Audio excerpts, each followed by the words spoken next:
Aujourd'hui, on a posé nos questions à Hugo des Chineurs de Brest. C'est une plus petite asso, mais du coup, on a pu lui poser d'autres questions. Je vous laisse ça tout de suite, vous allez voir, c'est très intéressant. Alors moi je m'appelle Hugo Collet, je travaille dans l'informatique à Brest depuis un moment. Et puis à côté de ça j'aime pas mal la musique de manière générale. Donc, je suis guitariste de base, mais je me suis intéressé un petit peu aux musiques électroniques, notamment grâce au festival Astropolis qu'il y avait à Brest et d'autres, et aussi lors de voyages. L'asso a été créé il y a 2 ans, donc officiellement en mars 2018. Le nom c'est Chineur de Brest, donc l'idée c'était de reprendre un peu le concept de Chineur de House, qui est un groupe assez populaire sur Facebook, Ouais. que tu dois connaître, où pareil, ils font les concours de production, ils font des... Enfin, ils dialoguent beaucoup, ils partagent des morceaux, ils partagent des opinions, tu vois. Et c'est très ouvert, quoi. Ok, d'accord. Il y a plein de petites antennes qui se sont créées dans les grandes villes comme Lyon, Rouen et tout ça, et même Rennes et Nantes. Et l'idée c'était d'en faire. Enfin, je n'avais pas trop d'idées de nom, mais j'aimais bien le concept de cette ouverture et cet éclectisme. Et donc, j'ai décidé de créer la même chose à Brest, quoi. En demandant évidemment à Quentin, qui est un peu le créateur chilien de House. Ok. Combien du coup dans le collectif à l'heure actuelle là? Originellement, on était deux, et puis ça bouge un peu en fait parce que le vice-président qui avait créé l'asso avec moi, il est parti en Corse pour des raisons de travail et de la vie, quoi. Et là, il y a deux membres actifs, on va dire, qui sont aussi DJ, que quand j'ai besoin d'un coup de main, je les contacte et puis on s'organise, quoi. C'était par un manque que vous ressentiez à Brest en termes d'identité sonore dans lesquelles vous vous retrouviez pas peut-être? Ou c'était plus vraiment... À Brest, t'as énormément de collectifs qui font juste de la techno, quoi. Hmm. C'est un peu dans l'âme de Brest, hein. Et puis Astropolis, c'est très techno aussi, quoi. Hmm. Ils font venir pas mal de DJ house et maintenant, lors des week-ends de festival, t'as toujours une soirée un peu house et autres, et l'autre soirée qui est que techno, tu vois. Hmm. Mais enfin, Brest est quand même très techno par rapport à Rennes ou Nantes, je pense. Même si je connais pas bien Rennes ou Nantes. Hmm. Ah, c'est clair qu'il Et y a je il y a une trouve que petite identité. pour les gens qui connaissent pas la musique électronique, ben, c'est bien d'avoir un peu une passerelle avec des collectifs comme Go Deep, tu vois, qui font de la house un peu plus soul et un peu plus à l'ancienne. Euh, Avec les genres comme, je sais pas moi, la drum and bass, la jungle, la house, qui sont peut-être plus accessibles, quoi. Parce qu'ils sont plus proches de musique qu'on considère comme classique quand on n'écoute pas de musique électronique, quoi. La house, ça vient de la disco, la jungle, ça vient du reggae. Donc si tu connais déjà le reggae ou la disco et que tu écoutes un peu ça, tu retrouves des sonorités. Ok. Et donc c'est plus facile, c'est plus accessible pour les gens qui sont curieux et qui connaissent pas la musique électronique de commencer par des genres comme la house. Ouais, s'il y avait une recette magique ou au moins des ingrédients pour bien organiser un événement, quel serait-il, pardon, selon toi? Je ne sais pas trop. Non, je pense pas qu'il y ait de recette magique, hein. En fait, le souci, entre guillemets, à Brest, c'est que tu as plus de collectifs qu'il y a d'endroits.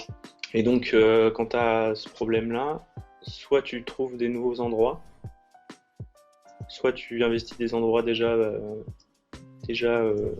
investis par d'autres collectifs, et puis tu respectes un peu les mêmes règles. C'est-à-dire, tu fais venir un grand nom, tu mets un peu de sous pour la com et tout ça.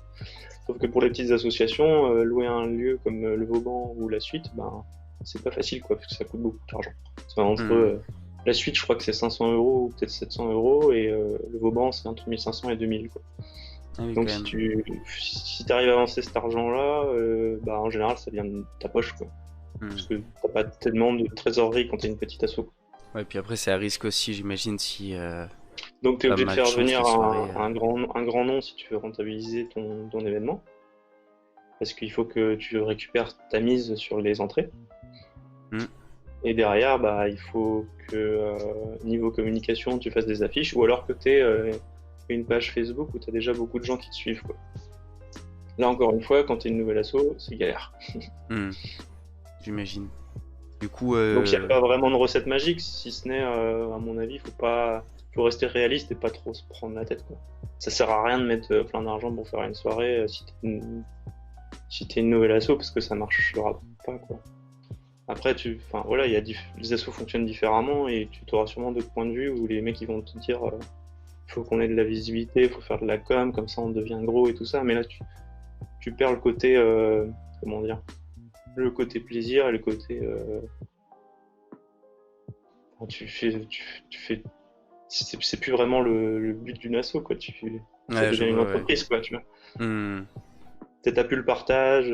Si tu fais venir des mecs de Berlin ou de l'autre bout du monde en avion à Brest juste pour faire marcher ton asso, enfin, c'est un peu dommage alors que t'as plein de gens, t'as plein de DJ dans la ville ou t'as plein de DJ en France ou de petits producteurs qui sont pas trop connus qui feraient largement l'affaire. Mais le problème c'est qu'ils sont moins connus, donc ils feront venir Ils moins de font moins monde, venir aussi, quoi. etc. Tu vois, c'est toute une logique. Ok, je vois.